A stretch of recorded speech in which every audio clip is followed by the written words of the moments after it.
You trust the labels on your child's food, but inside America's healthy snacks for babies, scientists found arsenic levels up to 10 times the legal limit for drinking water. Major brands sold tainted rice cereal for years, unchecked. This is not a fluke. It is a warning sign that what we call food has quietly become a game of chemical roulette. What else are you feeding your family without knowing it? Laboratory tests commissioned by Healthy Babies. Bright Futures sent shockwaves through the food industry. Out of 288 baby food products analysed, 95% contained toxic heavy metals, arsenic, lead, cadmium or mercury. Rice cereals, a staple for many infants, routinely showed arsenic levels above 100 parts per billion. That is 10 times EPA's legal limit for arsenic in drinking water. Root vegetables like carrots and sweet potatoes blended into purees and pouches were not much safer. Every sample of carrots and sweet potatoes contained arsenic, and nearly 9 out of 10 had detectable lead. Even fruit purees considered wholesome revealed arsenic in 2/3 of tested jars and lead in 1/3. The source of these metals traces back to the very beginning. Crops absorb contaminants from polluted soil and water, then pass them on through industrial processing.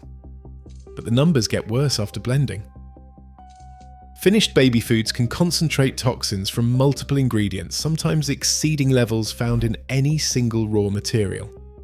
Despite this, internal company records released under congressional subpoena show major brands like Gerber and Beechnut routinely skipped final product testing.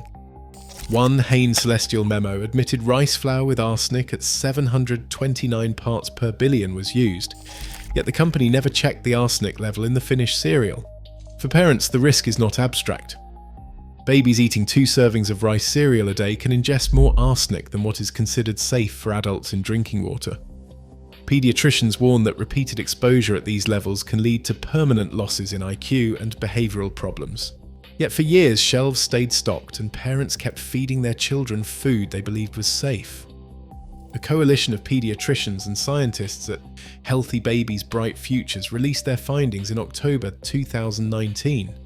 The report landed with the force of a public health alarm, but the real pressure came from parents. Social media exploded with images of test results and jars of baby food lined up on kitchen counters. Thousands of families demanded answers from brands they trusted. Within weeks, congressional offices were flooded with emails and phone calls. Parents sent screenshots of the Healthy Babies Bright Futures report, demanding to know why arsenic and lead were turning up in foods labelled as safe for infants. Representative Raja Krishnamurthy of Illinois responded by launching a formal inquiry. He called for a Government Accountability Office investigation and pressed the House Oversight Subcommittee to hold hearings. Lawmakers requested internal documents from Gerber, Beechnut, Hain Celestial and other leading brands.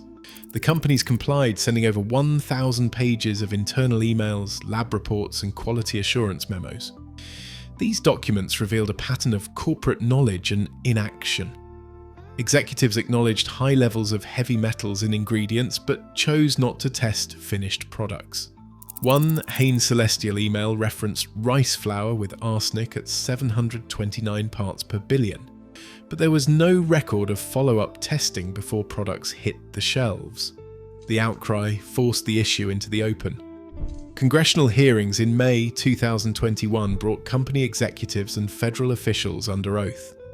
Lawmakers read from internal emails and pressed for accountability.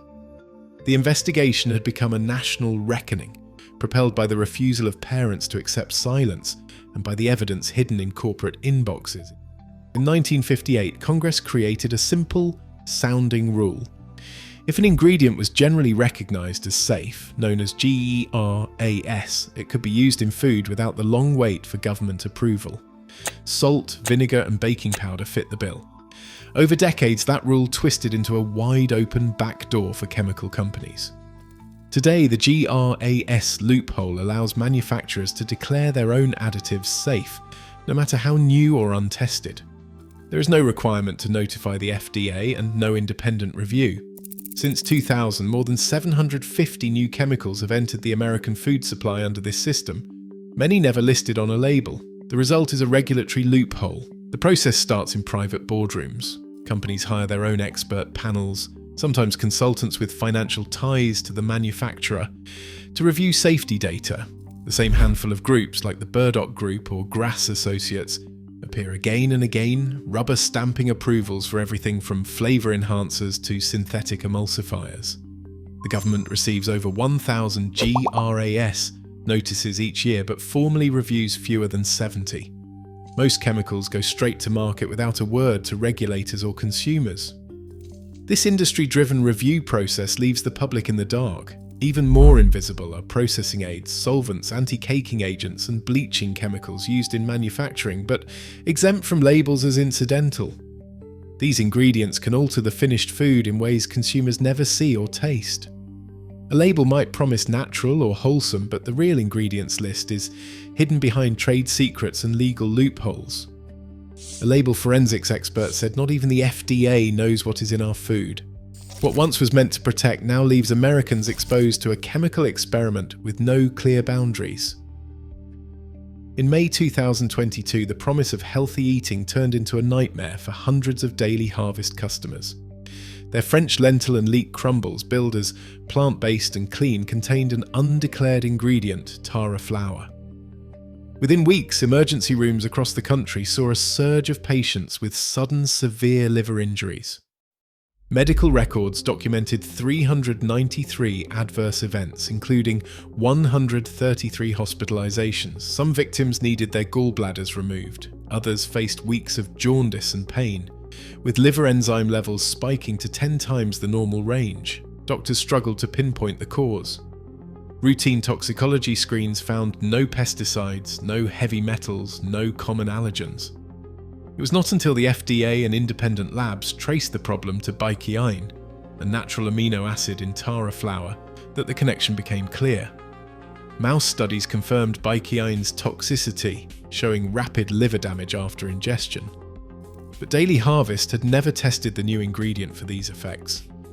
Under the GRAS loophole, the company simply declared tara flour safe and launched it nationwide, bypassing any FDA review. Internal emails later revealed executives dismissed early consumer complaints as unrelated. Even after the first hospitalizations, the company delayed a recall for weeks, citing the cost of lost inventory. By the time the product was pulled on June 17th, the damage was done. Over 400 people who had trusted the promise of real food were left with lasting injuries and no warning. The outbreak exposed how easily a clean label can hide untested dangerous chemicals, natural or not, when companies police themselves and regulators look the other way. Glyphosate, the active ingredient in Monsanto's Roundup, has become a fixture in American agriculture. Residues show up in more than half of tested foods, oats, wheat, chickpeas, even breakfast cereals, sometimes reaching 1,150 parts per billion. Washing and processing do not remove it. Internal Monsanto documents released through court proceedings revealed a campaign to shape public perception.